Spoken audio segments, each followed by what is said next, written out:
அடிப்படையில் திமுக என்பது ஒரு மதத்துக்கு எதிராக செயலாற்றிக் கொண்டுள்ள குடும்பம் என தமிழக பாஜ முன்னாள் தலைவர் அண்ணாமலை கூறியுள்ளார்.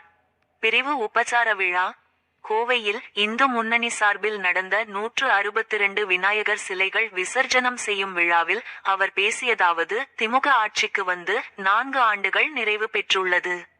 போலீஸ் அதிகாரிகள் ஓய்வு பெறும்போது பிரிவு உபசார விழா வைப்பார்கள். முதல்வர் ஸ்டாலின் 2026 மே மாதம் ஓய்வு பெற போகிறார். அவரே பிரிவு உபசார விழாவாக ஜெர்மனிக்கும் லண்டனுக்கும் போயிருக்கிறார். அவரே ஒரு பார்ட்டி அளித்துவிட்டு போயிருக்கிறார். குடும்பத்தோடு ஜெர்மனிக்கும் லண்டனுக்கும் போயிருக்கிறார். ஹிந்து கோவில் புனரமைக்க ஆண்டுக்கு 1000 கோடி ரூபாய் ஒதுக்குவோம் என திமுக தனது தேர்தல் வாக்குறுதியில் கூறியிருந்தது. 4 ஆண்டுகளில் 4000 கோடி ரூபாய் செலவு செய்திருக்க வேண்டும். ஆனால் கோவில் புனரமைப்புக்கு திமுக அரசு செலவு செய்துள்ளது 155 கோடி ரூபாய் மட்டுமே. கும்பாபிஷேகம் யாரோ நடத்துவார்கள், யாரோ வெள்ளை அடிப்பார்கள், யாரோ பாலாலயம் செய்வார்கள், யாரோ அர்ச்சகர் வந்து வழிபாடு நடத்துவார். ஆனால் கடைசியாக அமைச்சர் சேகர்பாபு வந்து போட்டோவுக்கு நிற்பார். சிறு துரும்மை கூட கிள்ளாமல் போட்டோவுக்கு நிற்பது மட்டுமே திமுக அரசின் 4 ஆண்டுகால சாதனையாக பார்த்து கொண்டு இருக்கிறோம். திமுக தலைவர்கள் இருக்கும் ஒரு மேடையில் திகவினர் பேசுகின்றனர். அவர்கள் பேசுவதை விடுங்கள். திகவினர் காலம் காலமாக பேசிக் கொண்டுள்ளனர். அதனை யாரும் ஏற்றுக்கொள்வது இல்லை. அவர்கள் கொஞ்சம் கொஞ்சம் அழிந்து கொண்டுள்ளனர். திகவை பொறுத்தவர மேடையில் இருக்கும் 4 பேர் மட்டும்தான் கட்சியில் உள்ளனர். வேறு யாருமே இல்லை.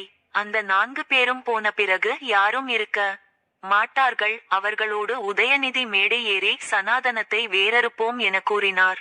இது சுப்ரீம் கோர்ட்டில் வழக்கு ஆகிறது. சுப்ரீம் கோர்ட்டில் சொல்கிறார்கள் சனாதனம் வேறு ஹிந்து மதம் வேறு என்கின்றனர். அதே மேடையில் உதயநிதிக்கு முன்பு வீரமணி பேசினார். பேசும் போது ஹிந்து மதமும் ஒன்று தான், சனாதனமும் ஒன்று தான் என்கிறார். அதனை உதயநிதி கேட்கிறார். கேட்ட பிறகு அதே மேடையில் உதயநிதி மைக்கை எடுத்து சனாதனத்தை பொறுத்தவரை அது டெங்கு போன்றது, மலேரியா போன்றது, அதனை ஒழித்து கட்ட வேண்டும் என்கிறார். இதை ஞாபகப்படுத்த வேண்டும். தணிக்கை தமிழகம் முழுவதும் தணிக்கைக்கு அறநிலையத்துறை தன்னை உட்படுத்திக் கொள்வது கிடையாது.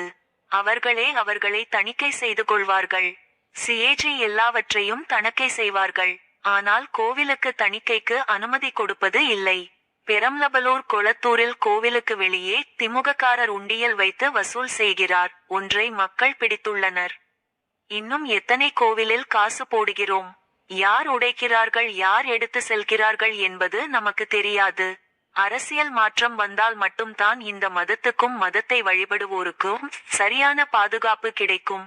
2021 திமுக ஆட்சிக்கு வந்தபோது விநாயகர் சதுர்த்தி கொண்டாடக்கூடாது என்பதற்காக கிடுக்கிப்பிடி போட்டார்கள் என்பதை யோசித்து பார்க்க வேண்டும். விநாயகர் செய்யும் இடத்தில் பிரச்சனை, விற்கிற இடத்தில் பிரச்சனை, வாங்கி வீட்டுக்கு வந்தால் பிரச்சனை செய்தார்கள்.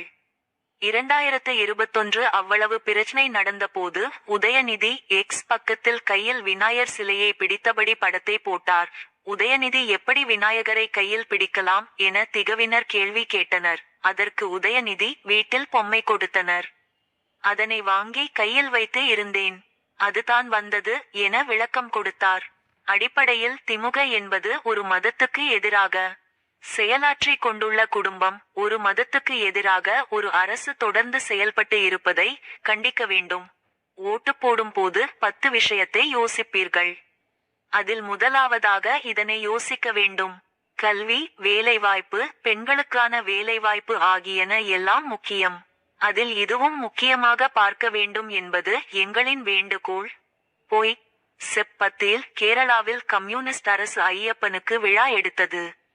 தமிழகத்தில் சென்ற ஆண்டு ஆகஸ்ட் மாதம் பழனியில் முருகருக்கு விழா எடுத்தது. அகில உலக முருகர் மாநாடு திமுக அரசு பழனியில் நடத்தியது. ஸ்டாலின் விவரமாக மேடைக்கு போனால் பிரச்சனையாகும் என்பதால் மேடைக்கு செல்லவில்லை. சென்னையில் இருந்து முதல் நாள் வீடியோ கான்பரன்சிங் முறையில் வந்து பேசினார். 2வது நாள் உதயநிதி வீடியோ கான்பரன்சிங் முறையில் வந்து பேசினார். இந்த மாநாட்டில் 21 தீர்மானம் போட்டார்கள். அதில் 8வது தீர்மானமாக, ஹிந்து அறநிலையத்துறை கோவில் எங்கு உள்ளதோ திமுக அரசு பள்ளி கல்லூரிகளில் படிக்கும குழந்தைகளை அழைத்து வந்து கந்தசஷ்டி பாராயணம் படிக்க வைப்போம் என தீர்மானம் போட்டனர். ஓராண்டு முழுமையாக முடிந்தது. ஏதாவது ஒரு அறநிலையத்துறை கோவிலில் ஒரு குழந்தையை கந்தசஷ்டி பாட வைத்துள்ளதா? கிடையாது. அது போய் எப்படி விளங்கும்? தமிழகத்தில் சங்கர் ஜிவால் ஓய்வு பெற்றவுடன் புது டிஜிபி பதவியேற்க வேண்டும். அவருக்கு பிறகு பதவி மூப்பில் 6 பேர் உள்ளனர். அதில் முதல் 3 இடத்தில் உள்ளவர்களில் ஒருவர் பதவி ஏற்க வேண்டும். பதவி மூப்பில் 9வதாக இருக்கும் நபர் டிஜிபி ஆக முடியாது. இதனால் பொறுப்பு டிஜிபியை நியமித்துவிட்டு முதல்வர் ஸ்டாலின் வெளிநாடு கிளம்பிவிட்டார். அப்படி இருக்கும் போது காவல்துறை எப்படி விளங்கும்? அதிகாரிகள் மீது மரியாதை இருக்க வேண்டும். உயர் அதிகாரிகள் மீது கீழ் இருக்கும் அதிகாரிகள் மரியாதை அளிக்க வேண்டும். பட்டியலில் முதல் 8 இடத்தில் இருப்பவரை விட்டுவிட்டு 9வது இடத்தில் உள்ளவர் பொறுப்பு டிஜிபி ஆக நியமிக்கப்படுகிறார். பதவியேற்கும் நிகழ்வில் முதல் 8 இடங்களில் இருக்கும் அதிகாரிகள் செல்லவில்லை. எப்படி காவல்துறை விளக்கும்? பெண்களை பாதுகாப்பார்கள். அவர்களுக்குள் கட்சி சண்டை, கோஷ்டி மோதல். திமுக அந்த கட்சி இந்த கட்சி என கூரூபாய் புள்ளி பிசம் இருந்தால் எப்படி மக்களை பாதுகாக்க முடியும்? கீழ்மட்டத்தில் இருப்பவர்கள் நல்லவர்கள். மேல்மட்டத்தில் இருந்து யாரும் பேசுவது இல்லை. அவர்களின் கைகளை கட்டிவிட்டு ஓடு என்றால் எப்படி ஓட முடியும்? காலையில் இருந்து எந்த அரசியல் கட்சியும் இதை பற்றி பேசவில்லை. மிகப்பெரிய தவறு. இதற்கு முன்பு இந்த மாதிரி தவறு நடந்தது இல்லை. தைரியமாக பொறுப்பு டிஜிபியை நியமனம் செய்துவிட்டு ஜெர்மனிக்கு முதல்வர் சென்று விட்டார். பெண்களுக்கு பாதுகாப்பு தொடர்பாக ஆய்வு நடத்தப்பட்ட 31 நகரங்களில் சென்னை 21வது இடத்தில் உள்ளது. இங்கு இருப்பவர்கள் யாரும் கலவரத்தில் ஈடுபடுவது கிடையாது. கலவரத்தை ஏற்படுத்துவது அரசுதான். அதற்கு பலிகடா போலீசார். இந்த மாதிரி பொறுப்பு டிஜிபியை போட்டால் எப்படி போலீசார் கட்டுப்பாட்டுடன் மற்றவர்களை கேட்பார்கள்? 8 பேரும் பங்கேற்கவில்லை என்றால் ஆலோசனை கூட்டங்களில் ஒருவரிடம் எப்படி பேசுவார்கள்?